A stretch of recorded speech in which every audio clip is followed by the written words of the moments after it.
Baron Geisler admits he has no good memories from past ABS-CBN ball. Aminado ang kapamilya aktor na si Baron Geisler na abote nga ang kanyang ngiti nang makatanggap siya ng imbitasyon sa ABS-CBN Ball aka Star Magic Ball, ang annual formal gathering event para sa kapamilya stars. Ito'y matapos ang mahigit isang dekadang pagkaba ng aktor sa ABS-CBN Ball dahil sa kanyang drinking problem. Kung ang aktor daw ang tatanungin, wala siyang sama ng loob o hinanakit sa ABS-CBN, lalo na't alam niya ang kanyang ugali noon kapag nalalasing.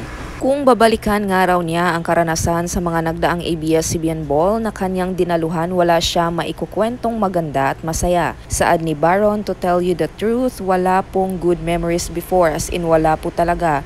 It was always drunk because I was an insecure person. Bago pa man mag-start ang inuman, I would be drinking for 5 to 7 hours before the ball starts.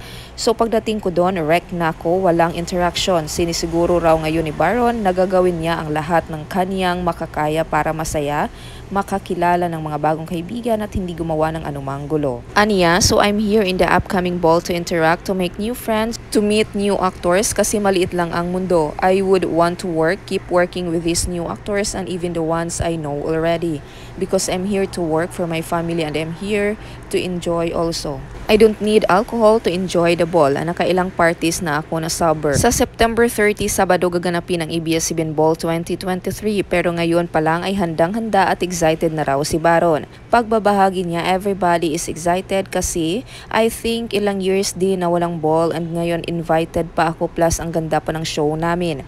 Actually, ready na yung shoes ko, yung outfit naman tinatahi na po ni Mr. Avel Bacudio. I need to lose more weight kasi dapat malayur slick yung tuxedo. Wala raw ibang nilulook forward si Baron sa ball kundi magpasalamat sa muling pagtitiwala sa kanya ng home network niya.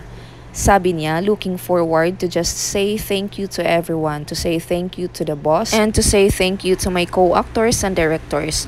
Also, to just celebrate each other's achievements and the full support to kapamilya. I love you, yun lang masasabi ko. Hindi raw siya mangangako ng kung ano man ang dapat expect sa kanya ng co-stars niya dahil mas gusto raw niyang sila mismo ang makakita sa kanyang pagbabagong buhay.